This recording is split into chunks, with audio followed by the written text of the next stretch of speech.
Ya, tapi Anies bilang visi dan misi itu nggak penting, kata Pak Anies. Yang penting hasil kerja. Bagaimana? Hasil kerja? Ya, dia bilang itu pidatonya. Nah, hasil kerjanya Anies apa?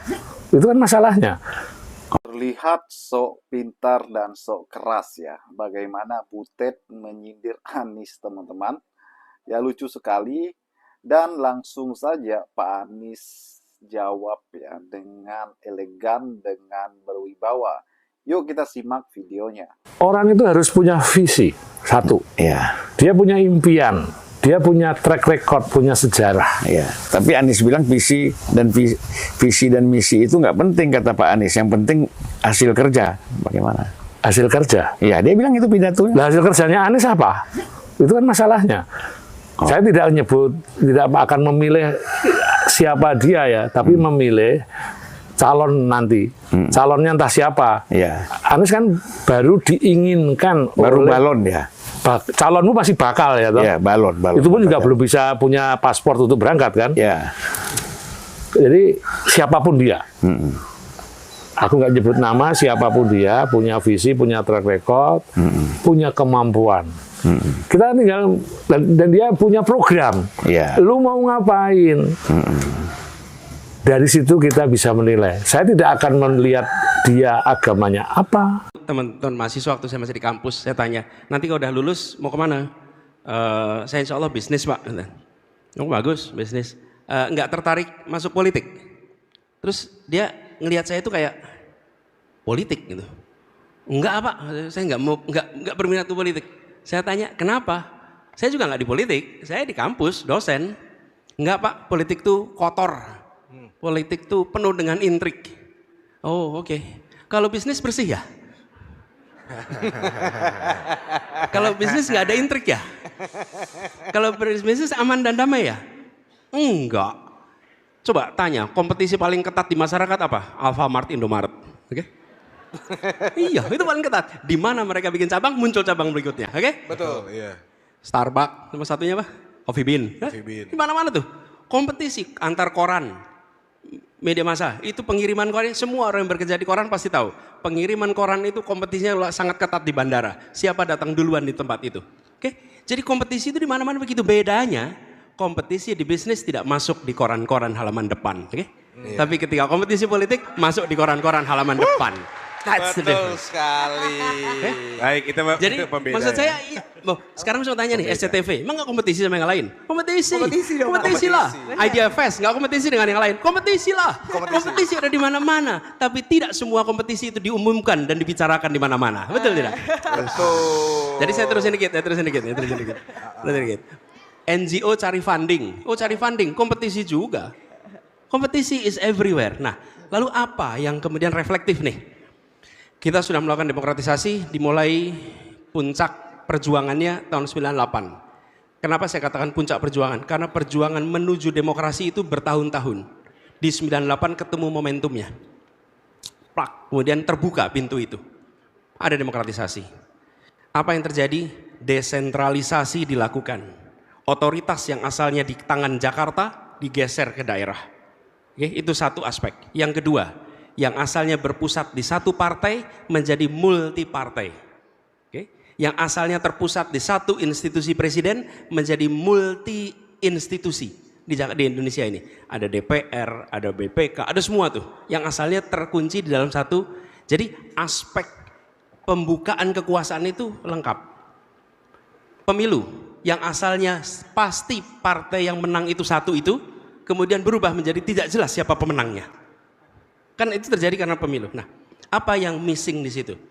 Kalau menurut hemat kami salah satu, bukan satu-satunya, salah satu yang missing adalah political party financing. Political party financing. Karena kita tidak mereform itu. Kita nggak mereform. Bikin Idea Fest ini ada ongkosnya tidak? Ada. Ada biayanya. Mengoperasikan kantor ada biayanya. Mengoperasikan organisasi ada biayanya. Nah, mengoperasikan organisasi politik itu tidak direform, bagaimana kita membiayainya? Apa yang terjadi? Orang-orang yang berada di partai politik harus cari uang sendiri untuk membiayai itu. Semuanya harus mencari uang sendiri. Dan apa yang terjadi? APBN, APBD di mana-mana. Kemudian kita lihat ini, di DPRD, di DPR, semua harus mencari aktivitas-aktivitas yang mungkin memberikan return. Ya bukan kemudian mengambil kasar, bukan, tapi selalu ada potensi di mana ruang untuk fundraising dan lain-lain itu tidak terbuka. Nah, menurut saya Indonesia bukan satu-satunya negara yang menghadapi demokratisasi. Negara-negara lain sudah melakukan itu, negara demokrasi lain itu ada party financing, ini ada teorinya, ada prakteknya, tinggal Indonesia mau melakukannya apa tidak. Kita dulu tidak mengalokasikan anggaran yang cukup untuk kepolisian. Kasihan, polisi itu harus bekerja di lapangan tanpa perlu anggaran. Sekarang sudah dialokasikan yang cukup, sehingga mereka bisa beroperasi dengan, bisa berkegiatan dengan ditutup anggaran yang cukup. Nah, menurut saya aspek yang harus dibereskan di Indonesia hari ini adalah political financing, unsurnya adalah political party financing, dan bila itu dikerjakan, maka insya Allah proses politik kita menjadi jauh lebih sehat ke depan. Oke. Baik. Simpulkan bersama bahwa ongkos politik itu mahal adanya ya Pak Anies. Tapi Pak, kalau ngomongin soal modal pemilu yang nihil banget Pak kalau kata anak sekarang, kayak modal untuk bisa maju di legislatif ataupun pencapresan tuh mahalnya gila-gilaan. Akhirnya yang udah pada jadi pada korup Pak. Korup alasannya buat balikin modal gitu. Iya. Buat balikin modal ke partai, ke investor atau siapapun itu. Pak Anies setuju dengan ini? Tidak setuju dengan pandangan bahwa harus kembaliin modal. Bahwa itu harus dibiayai, iya. Dan ketika harus dibiayai untuk apa? Misalnya, kalau misalnya maju pilkada, maka untuk kabupaten ini menjadi lebih baik. Untuk kota ini menjadi lebih baik. Tapi bukan sebagai hutang. Bahkan ketika dulu saya maju di pilkada di Jakarta, ada yang belikan hutang. Dan saya minta, hutang ini boleh saya berhutang untuk biaya. Tapi kalau saya menang, maka hutangnya dianggap lunas. Kalau saya kalah, maka saya akan bayar hutang ini. Kenapa begitu? Karena kalau saya kalah, saya akan bekerja di luar pemerintahan. Kalau di luar pemerintahan, saya boleh cari uang untuk bisa menutup hutang saya. Tapi kalau saya menang, saya tidak mau berada di pemerintahan dan harus membayar hutang untuk biaya politik itu. Oke? Clear di situ. Betul. Dan sebenarnya Bang Marlo, saya tuh dulu nggak pernah mau ingin menceritakan ini. Ini gara-gara dokumen ada yang ngebuka aja keluar tuh. Jadi saya terpaksa ceritain. Viral ya Pak? Ya, tapi saya ingin tunjukkan bahwa ya biayanya mahal. Tapi kalau itu tidak diatur apa? Diatur batasannya. Harus ada, ceilingnya tuh harus ada. Kalau tidak ada ceiling itu infinite. Infinite itu artinya nggak ada batas tuh. Batasnya cuma langit. Dan kalau batasnya cuma langit, maka apa yang tadi Hanum ceritakan bisa terjadi. Jadi kepada siapapun yang mendukung, ini adalah untuk lebih baiknya kota ini, lebih baiknya provinsi ini, atau lebih baiknya negara ini. Dan kita membutuhkan untuk kampanye. Tapi bukan sekedar untuk nanti ketika sudah di pemerintahan membayar. Nah, praktek yang selama ini terjadi, banyak sekali yang ceritakan seperti Hanum ceritakan. Itu sebabnya kenapa tadi saya bilang pada Afu pertanyaan dia, inilah problem utama yang belum selesai. Soal party financing, political financing, ini harus diselesaikan. Selama itu belum diselesaikan, maka kita akan selalu ketemu dilema-dilema yang seperti yang diceritakan tadi. Gitu ya. Baik, terima kasih Pak. Kebebasan berpendapat Pak.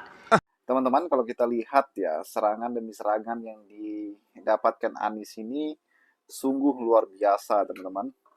Bagaimana beliau bertahan hingga sampai detik ini itu karena Pak Anies Baswedan tidak peduli sebenarnya dengan kata-kata sindiran, senggolan yang diberikan lawan politiknya ya. Sebab Pak Anies Baswedan adalah tokoh yang benar-benar kepentingannya itu ya untuk rakyat, untuk Indonesia.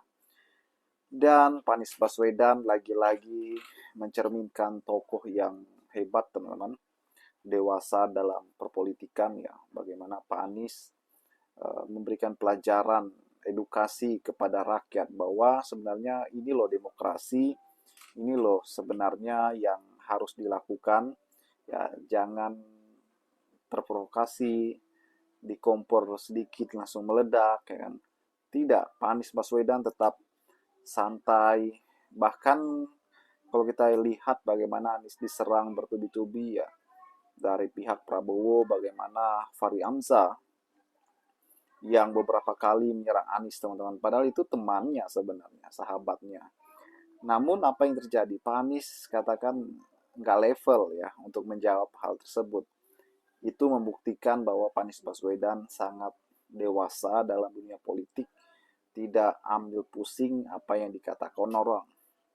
Dan kalau kita melihat bagaimana dampaknya ya dampak positifnya adalah rakyat makin mencintai Anies, rakyat makin percaya kepada Anies bahwa Indonesia ini butuh sosok pemimpin yang seperti Pak Anies, teman-teman. Bagaimana 2029 nanti banyak harapan dari rakyat itu agar Pak Anies bisa maju di Pilpres 2029. Yap, ini kurang lebih 4 tahun lagi ya. Dan kita yakin bahwa Pak Anies Baswedan akan maju dan dicalonkan oleh partai-partai yang memang dari awal mendukungnya, teman-teman. Dan kalau kita melihat juga, ya bisa kemungkinan bahwa Pak Anies akan menang. Kenapa? Karena banyak masyarakat yang tidak puas dengan kinerja Prabowo Subianto ya. Kita yakin bahwa Pak Anies akan memenangkan pertarungan. Bagaimana menurut kalian?